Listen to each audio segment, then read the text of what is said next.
The year is 43 AD. The Roman Empire flourishes under Emperor Claudius, expanding its borders and knowledge. Enter Pamplonius Mela, a geographer with a vision. In an era dominated by conquests and politics, he dares to chart the world in Latin prose. Mela woke up one day and thought, hey, you know what the world needs? A book that explains geography. Except not really. What's that? You've actually been to Asia. Well, guess what, Marcus? I haven't, but I'm still writing the book. Boom. And thus, De Situ Orbis is born. His book, meaning On the Position of the Globe, becomes the first Roman treatise on geography.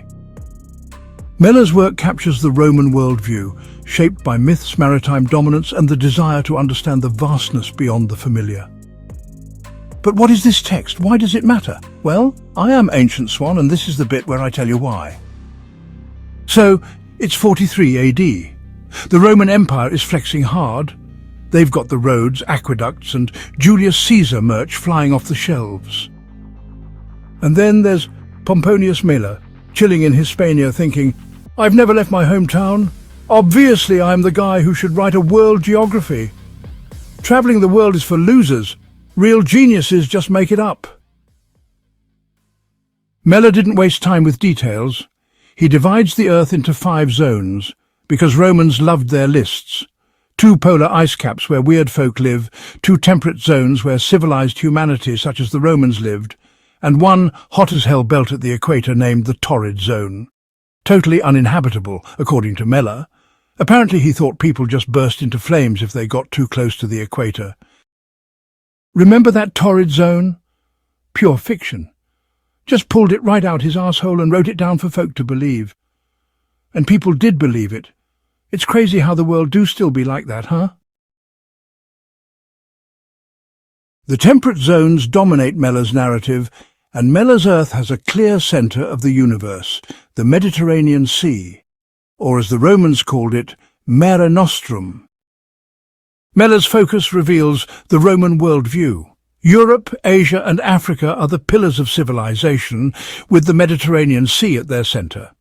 If you asked Mela where civilization ended, he'd point to the coastline.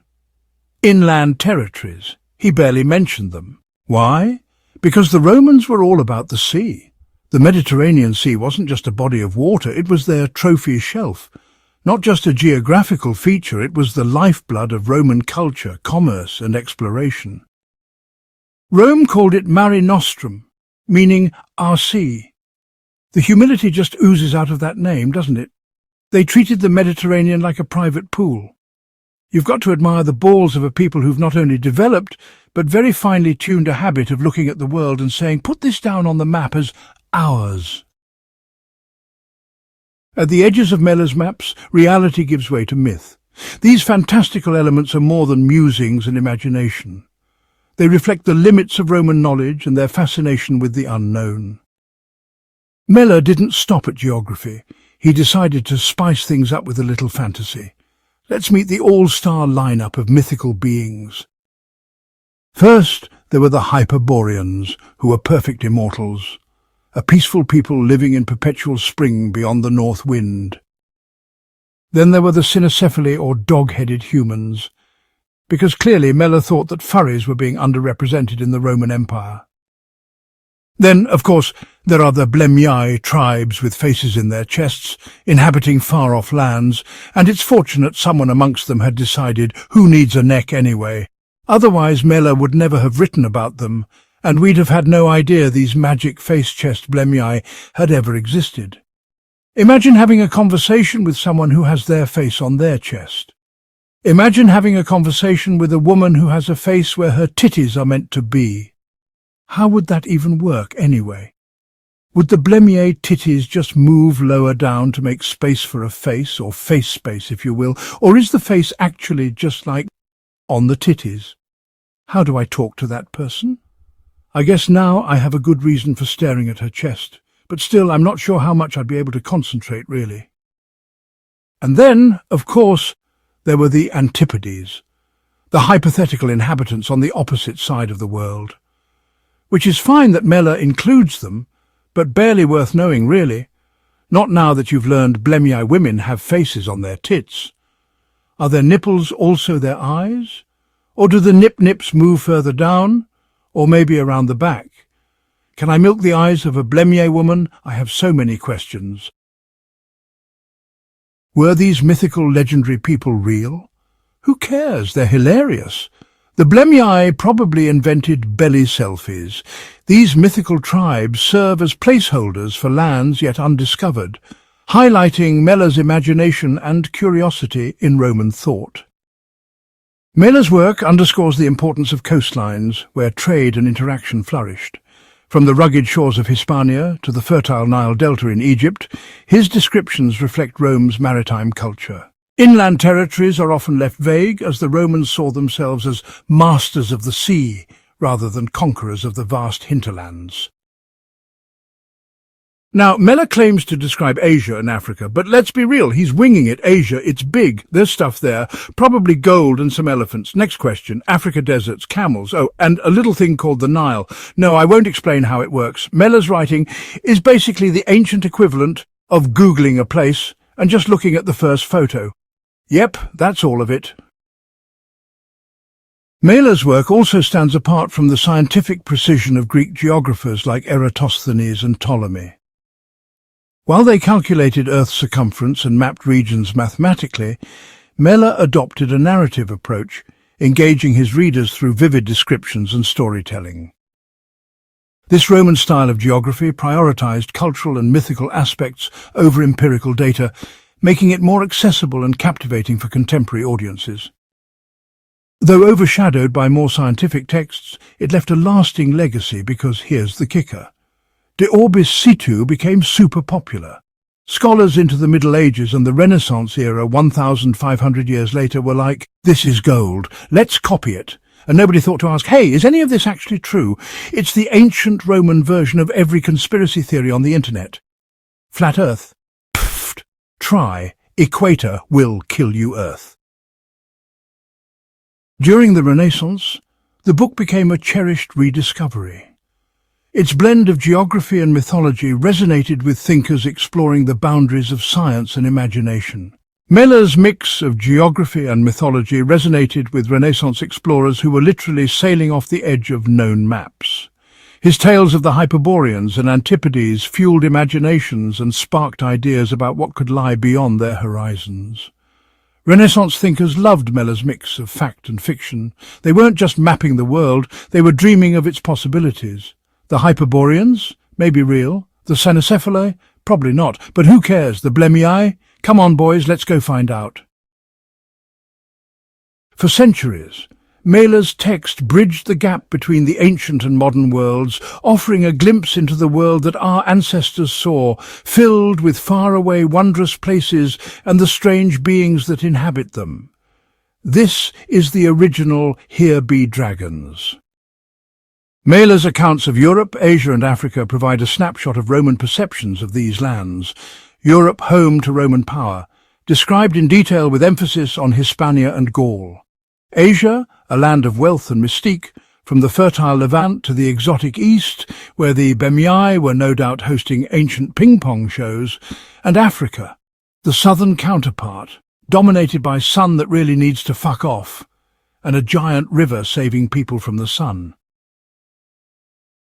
Now jump into the 21st century, where satellites capture Earth in breathtaking detail. No zones, no myths, just high-definition images. Mela's torrid zone. Turns out people live there just fine. Sorry, Pamplonius.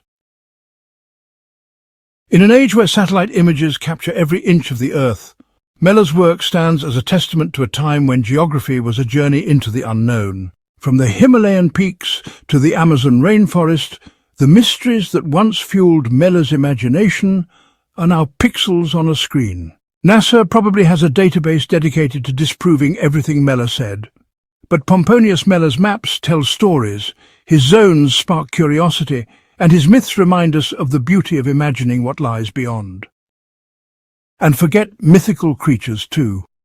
Satellites have found kangaroos, narwhals, the roof tiles on my home, and tiny penguins, but no dog-headed warriors or torso-faced people.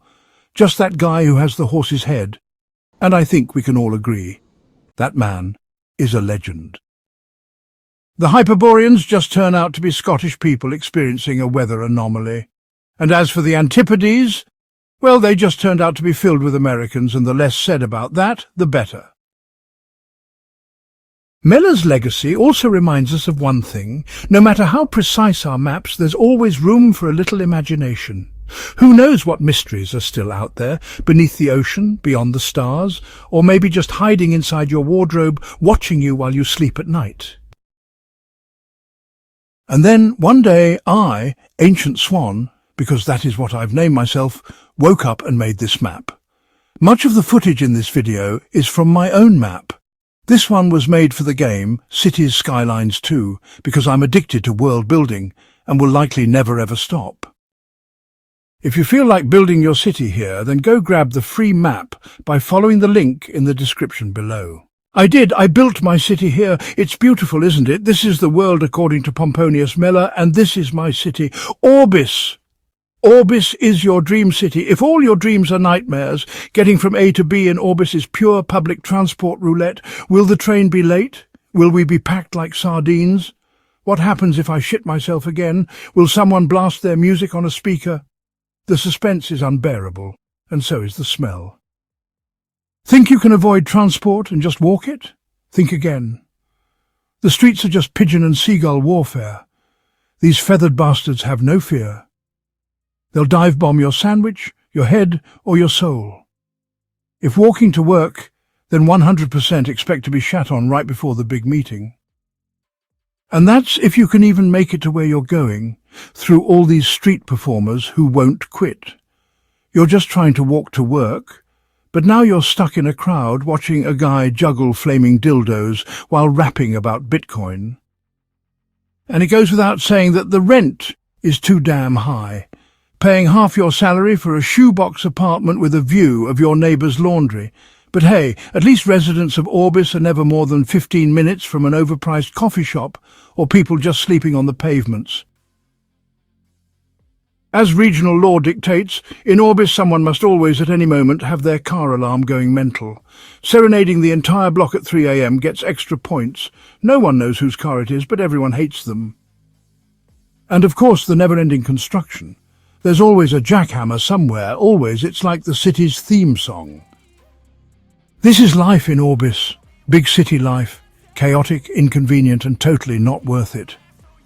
Behind the dazzling city lights and glitz, Orbis residents have quietly resigned themselves to the fact that they are stuck here, are going nowhere, and can't do shit about it.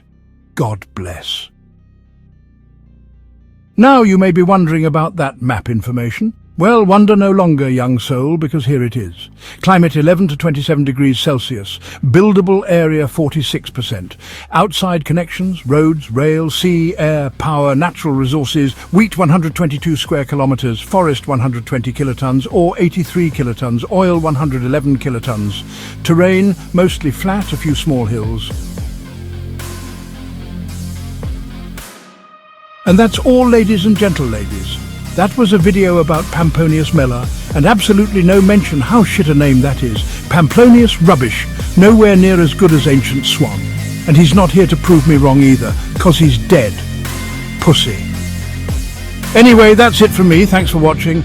And don't forget the liking and subscribing too, it's one of the few things keeping me alive. Oh, and also thank you to DD, George H, Melissa Y and Anthony T, who are the world's #1 Patreon peeps. True fact. Goodbye now, beautiful little people. Peace, love, Pamplonius Mela, and good. Bye.